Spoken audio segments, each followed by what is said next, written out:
En noviembre de 2020 se registró una ola de 18 metros frente a la costa de la isla de Vancouver, Canadá. El equipo de Marine Labs, la empresa que opera la boya atrapada por la ola, no podía creer los datos que veía.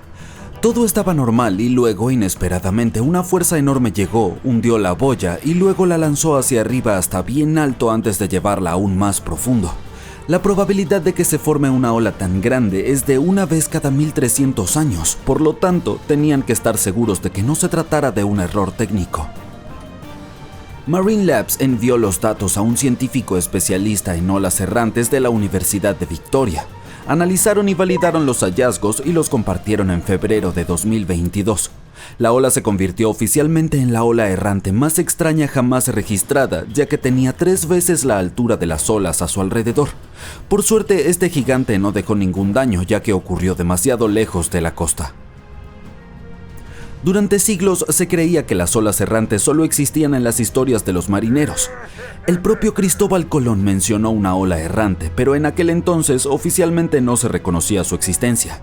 En agosto de 1498, él estaba en su tercera expedición a las Américas. Mientras pasaba por un estrecho cerca de Trinidad, una enorme ola levantó los barcos. Lograron sobrevivir y continuar el viaje, y la zona todavía se conoce como las Bocas del Dragón, el nombre que le dio Colón. En 1826, un científico y oficial de la Marina francesa cruzaba el Océano Índico en su barco, el Astrolabio. Se encontró con una terrible tormenta y presenció varias olas de 25 metros de altura. La tripulación perdió a uno de sus miembros, pero 4 de ellos, incluido el capitán, lograron llegar a tierra y difundir la historia de las olas gigantescas. Pero en aquel entonces los científicos estaban convencidos de que las olas no podían superar los 10 metros de altura, así que todos tomaron esta historia como un cuento. Los testigos compartieron muchas otras historias de enormes olas que surgieron de la nada, pero los científicos reconocieron oficialmente la primera ola errante recién en 1995. Pasó a la historia como la ola Draupner o la ola de Año Nuevo. Este monstruo marino del Mar del Norte golpeó la plataforma de gas noruega Draupner el día de Año Nuevo. Alcanzó una altura de 26 metros, mientras que las olas a su alrededor eran 2 veces más pequeñas. La plataforma fue construida para soportar olas de hasta 20 metros de altura y contaba con los sensores más avanzados de su época. Se convirtió en una sensación en el mundo científico porque no se parecía a ningún otro tipo de ola que hubieran estudiado antes. Entonces les dieron a las olas errantes una definición oficial. Es una ola que mide más del doble de altura que las otras a su alrededor. Estas muchachas rudas, también conocidas como olas anómalas, olas monstruo y olas episódicas, pueden surgir rápidamente como un relámpago en un mar tormentoso o aparecer de la nada en aguas tranquilas. Tienen lados empinados y una depresión profunda debajo y parecen un muro de agua que se levanta del mar. Son tan intensas que incluso pueden tragarse helicópteros de rescate mientras intentan hacer su trabajo. Las olas errantes no son lo mismo que los tsunamis. Los tsunamis ocurren cuando hay un gran desplazamiento de agua, como un terremoto, una erupción volcánica o un deslizamiento de tierra. Afectan a toda la columna de agua. En alta mar es posible que ni siquiera notes un tsunami que pasa por debajo de ti, pero cerca de la costa, al llegar a aguas poco profundas, esas olas pueden elevarse hasta alturas impresionantes. Las olas errantes se forman en la superficie, aunque a veces pueden originarse más abajo, y a estas se les llama olas internas errantes. Científicos y marineros destacaron algunas estadísticas.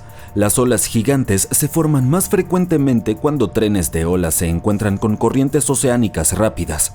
La costa de Sudáfrica es un buen lugar para eso. Existe la preocupación de que estas bestias acuáticas puedan ocurrir con mayor frecuencia en el futuro debido a que hay más energía en la atmósfera y el océano. Esto significa olas gigantes más grandes y más seguido y más barcos perdidos en el mar. Las olas errantes no están limitadas a los océanos y también pueden ocurrir en lagos. El lago Superior es testigo de algo que recibió el nombre de Tres Hermanas. Consiste en una serie de 3 grandes olas, una tras otra. La segunda ola cubre las cubiertas de los barcos antes de que la primera haya desaparecido. La tercera ola entra en acción y añade agua extra. Estas 3 hermanas sobrecargan el barco. Existe una teoría que sugiere que este fenómeno fue el responsable del hundimiento del vapor Edmund Fitzgerald en 1975. Las olas errantes también son peligrosas porque forman hoyos errantes en el agua. Cuando la ola se acumula, absorbe toda el agua a su alrededor. Por lo tanto, cerca de la base, estos hoyos pueden ser muy profundos. Si la proa o la popa de un barco termina en uno de estos hoyos, el barco puede hundirse instantáneamente. Algunos oceanógrafos creen que las olas gigantes son responsables de la desaparición de barcos en el infame Triángulo de las Bermudas en el Océano Atlántico. Las tormentas de varias direcciones convergen en esta zona misteriosa, por lo que es más probable que las olas gigantes sean frecuentes. Y dado que pueden alcanzar una altura de 30 metros, teóricamente podrían derribar incluso un avión, no solo barcos. Existen dos teorías principales que intentan explicar cómo ocurren las olas gigantes. En primer lugar, tenemos la teoría de la adición lineal. Imagina olas navegando por el océano a sus propias velocidades. Ahora, cuando estas olas se cruzan, se unen y se fortalecen formando una ola gigante. Luego está la teoría del enfoque no lineal. Esta teoría propone que las olas tienden a moverse en grupos y cuando pasan tiempo juntas comparten energía. A veces este intercambio de energía se convierte en una ola gigante. Para predecir la formación de estas olas extrañas, los científicos necesitarían un sistema de radar innovador para mantener un constante monitoreo de las olas cerca de un barco.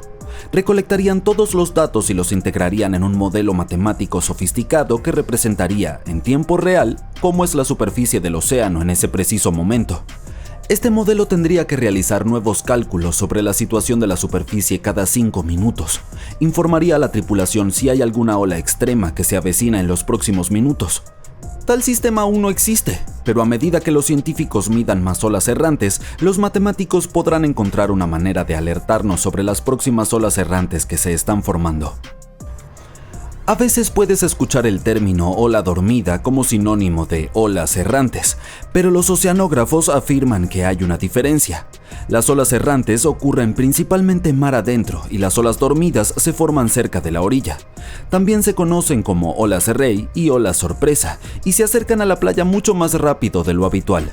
Siempre aparecen sin advertencia después de olas más pequeñas y pueden ser poderosas. Son capaces de arrastrar a los nadadores mar adentro. Pero lo peor es que también pueden tomarte de los pies y llevarte al agua mientras paseas por un muelle, la playa o una saliente cercana. Investigadores de la Universidad Estatal de Oregon descubrieron que las olas dormidas se forman en tormentas marinas que transmiten la energía del viento hacia la superficie del océano. Con toda esa energía, varias olas se unen y se superponen formando una gran ola que se eleva más alto y llega más lejos en la costa que una ola normal. Otra cosa que las hace peligrosas es que, al igual que las olas errantes, son difíciles de predecir. Los pescadores, surfistas y otras personas que pasan mucho tiempo junto al agua normalmente saben cuándo y qué evitar cuando se trata de olas grandes. Con las olas dormidas, esa lógica no funciona. No hay una época determinada del año en que sean más activas, pero al recopilar algunos datos se muestra que es más probable que surjan entre abril y octubre, siendo el pico en octubre y noviembre.